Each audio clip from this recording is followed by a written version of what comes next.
सुबह आंखें खुली और जैसे ही ब्रश करते हुए टेंट से हम बाहर आए, सामने जो नज़ारा था उसे देखकर ऐसा लगा कि ऐसा सुकून शायद अपने सिटी में कभी महसूस ही नहीं होता।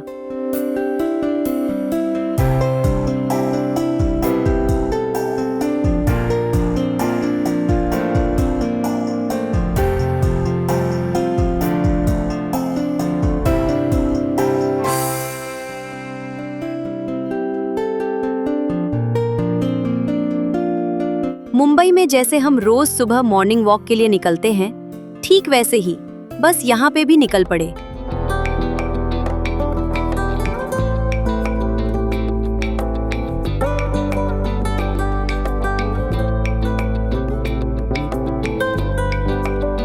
और सामने वो जगह दिख गई जहाँ कारगिल और सरप नदी का संगम हो रहा था।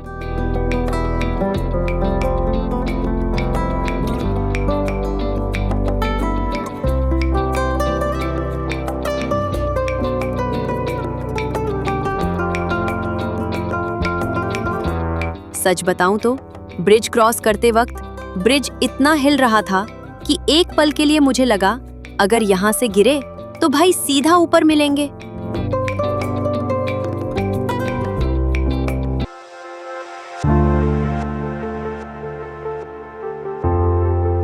जब हम वहां उन खेतों के बीच से गुजर रहे थे ना, तो लगा कि यार ऐसी शांति तो शहर की भागदौड़ में कहीं मिलती ही नहीं।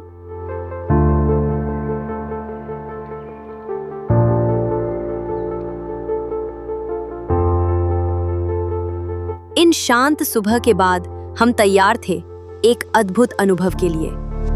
आज हम जा रहे थे जंस्कार की सबसे अनोखी जगहों में से एक की तरफ, उक्ताल मॉनेस्ट्री। एक ट्रैक जो सीधा ले जाता है जंस्कार के सुनहरे पहाड़ों के बीच छुपी एक जगह, उक्ताल मॉनेस्ट्री। ये कोई आसान सफर नहीं था। पतले से रास्ते, एक तरफ गहरी खाई, ऊपर से तेज धूप और ठंडी हवा का कॉम्बिनेशन, सब कुछ एक साथ चल रहा था। अब हम पहुंच गए थे जहां रोड खत्म हुआ और ट्रैक शुरू हो रहा था।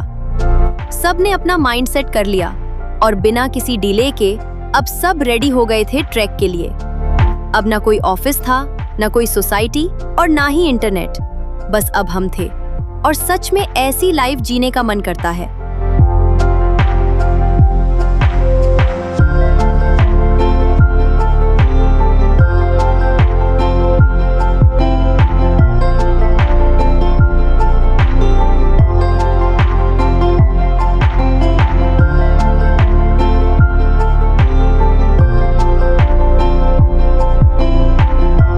एक तरफ पहाड़ और दूसरी तरफ बहती नदी, और हम बस बीच में से चल रहे थे।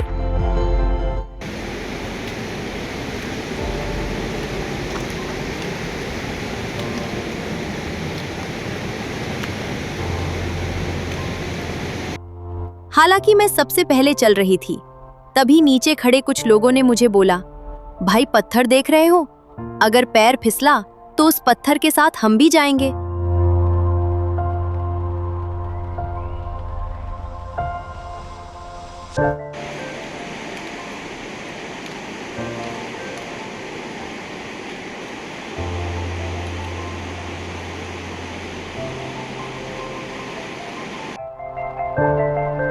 और फिर सामने आया एक ब्रिज, प्रेयर फ्लैग से ढका हुआ, नीचे बहती नदी और बस हवा की आवाज। कुछ नहीं बोला हमने, बस चलते गए जैसे हर चीज खुद बोल रही हो।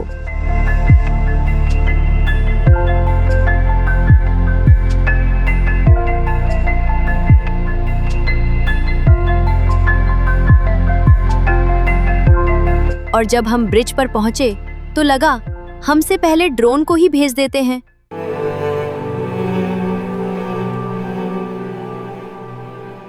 उस समय सिर्फ मन में एक सस्पेंस था, पर पता नहीं था कि इस ड्रोन की आंखों से हम क्या देखने वाले हैं। नीचे गहरी नदी, एक पतला सा रास्ता जो चट्टानों को काट कर निकलता है। और जैसे जैसे ड्रोन ऊपर उठता गया, समझ आने लगा कि हम कितनी अलग जगह पर खड़े हैं।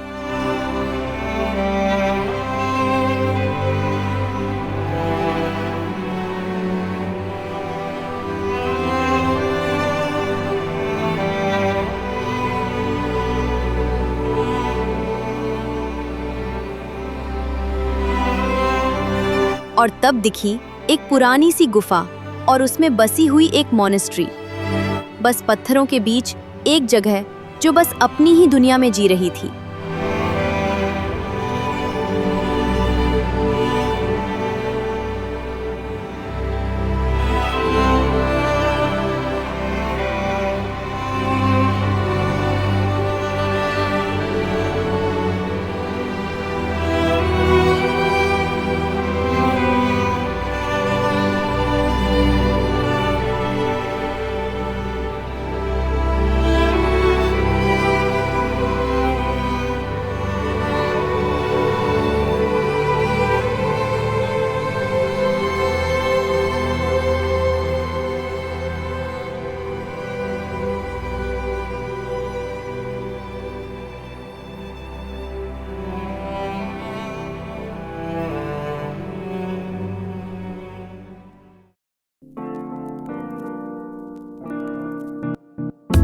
ब्रिज क्रॉस करते ही थोड़ी देर बस हम यहीं बैठ गए। ये ठंडी बहती धारा और अंदर गहरी शांति।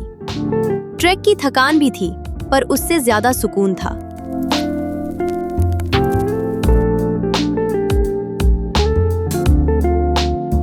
ऐसे पत्थर वाले ट्रैक पर चढ़ाई करना जितना मुश्किल लगता है, उतरना उससे भी ज्यादा ट्रिकी होता है। एक गलत कदम और सीधा नीचे, कहीं ढीले पत्थर, कहीं फिसलन भरे मोड़ और नीचे बहती नदी लगातार याद दिला रही थी कि यहाँ गलती की कोई गुंजाइश नहीं है। लेकिन शायद ऐसे ही रास्ते मंजिल को और खास बना देते हैं। और फिर अचानक सामने दिखी फुक्तल मॉनेस्ट्री। पहली बार ये मॉनेस्ट्री देखी तो एक सेकंड के लिए समझ में नहीं आया ये पहाड़ के अंदर बनी है या पहाड़ इससे बना है। गाइस, हम वहाँ से ट्रैक करके यहाँ पे आए। लोकल से पता चला ये 2500 साल पुरानी मॉनेस्ट्री है, जहाँ पे अभी भी रोड नहीं है। जितनी दूर से ये खूबसूरत लग रही थी, उतना ही यकीन करना मुश्किल था कि कुछ ही देर में हम इसके बिल्कुल करीब होने वाले थे।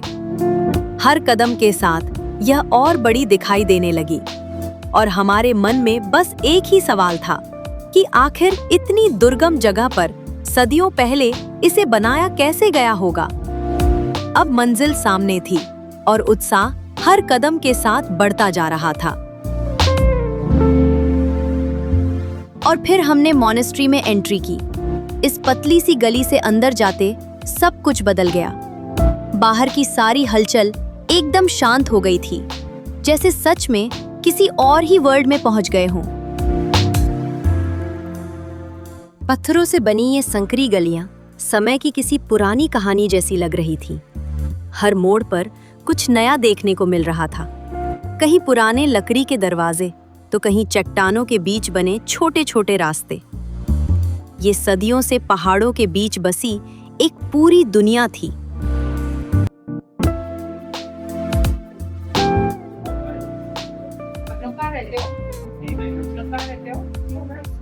इधर ही रहते हो और आपका ये स्कूल किधर है? ऊपर। आप कौन सी कक्षा में हो? आप? आपको इंग्लिश सब आता है? इंग्लिश भी आता है आपको तो अच्छे से। अभी बोला ना आपने 8, तो इंग्लिश में 8 ही बोलते हैं ना 8 को।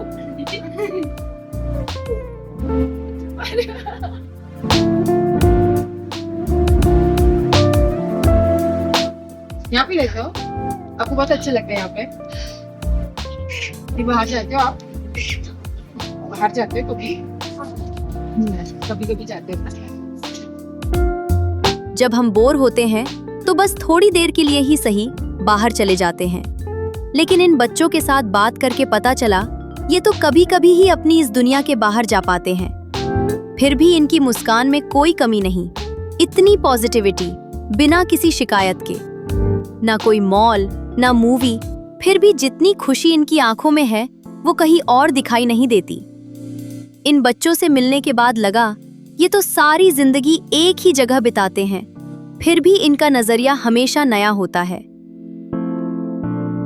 और जब हम ऊपर पहुंच गए तो समझ में आया इतना सब कुछ झेलने का मतलब क्या था? चट्टानों में छुपी ये मॉनेस्ट्री जैसे किसी फैंटेसी वर्ल्ड का हिस्सा हो। शहरों में हर सुविधा मिलती है, लेकिन फिर भी हम अक्सर अशांत रहते हैं। इन बच्चों ने एक बड़ी सीख दी। खुशी चीजों में नहीं, नजरिए में होती है। यहाँ के लोगों से बात करने पर पता चला, इनकी शॉपिंग लिस्ट हर दूसरे दिन नहीं, पर 15 दिन या महीने में एक बार बनती है। हमारे पास Amazon, Flipkart, Swiggy सब कुछ है। और इनके पास इनका छोटा सा किचन, जहां बिना ऐप के, बिना डिलीवरी के हर चीज मिल जाती है। और फिर बड़े प्यार से हमें चाय पिलाई गई, जैसे किसी मेहमान का नहीं, अपने घर वालों का स्वागत कर रहे हों। कहते हैं ये गुफा लगभग 2500 साल पुरानी मानी जाती है और आज भी अपने भीतर कई रहस्य छुपाए बैठी है।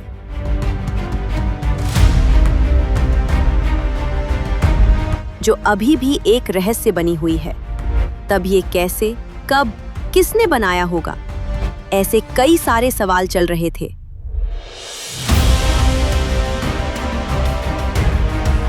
ऐसे लगा जैसे हिमालय ने ये जगह संभाल के रखी हो, सिर्फ उनके लिए जो सच में कुछ खोजना चाहते हैं।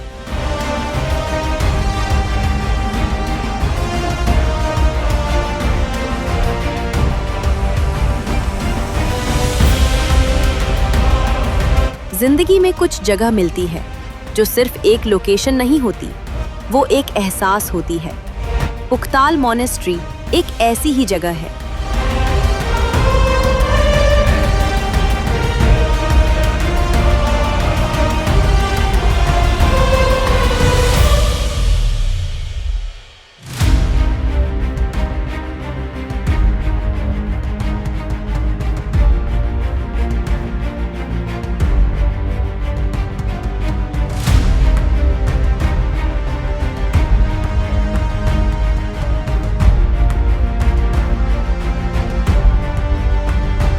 पुख्ताल से वापस लौट रहे थे, लेकिन ऐसा लग रहा था जैसे कुछ इस पहाड़ में छूट गया हो, या शायद कुछ ये पहाड़ हमारे अंदर छोड़ गए हों।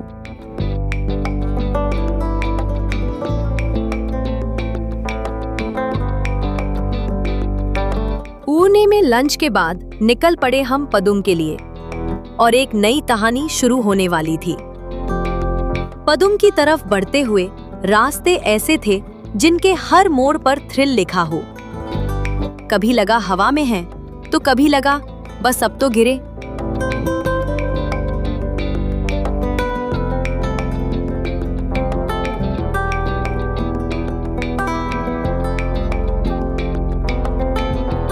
रास्ते में एक और मॉनेस्ट्री मिली जो हमारी आइटिनरी में ही नहीं थी, बारदान मॉनेस्ट्री।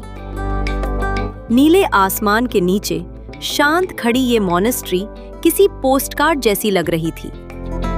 दूर से ही इसकी रंग बिरंगी खिड़कियां और धूप में चमकती दीवारें नजरें रोक लेने के लिए काफी थी।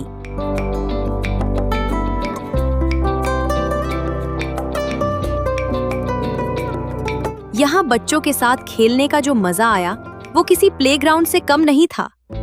जब हम वहाँ उन बच्चों से मिले तो सच में लगा हम हमेशा किसी न किसी चीज के पीछे भागते रहते हैं, और वो बस छोटी छोटी बातों में भी खुश रहना जानते हैं। हम शहरों में सब कुछ होने के बाद भी खुश रहने की वजह ढूंढते हैं, और यहाँ इन पहाड़ों के बीच लोगों ने कम चीजों में ज्यादा खुश रहना सीख लिया है।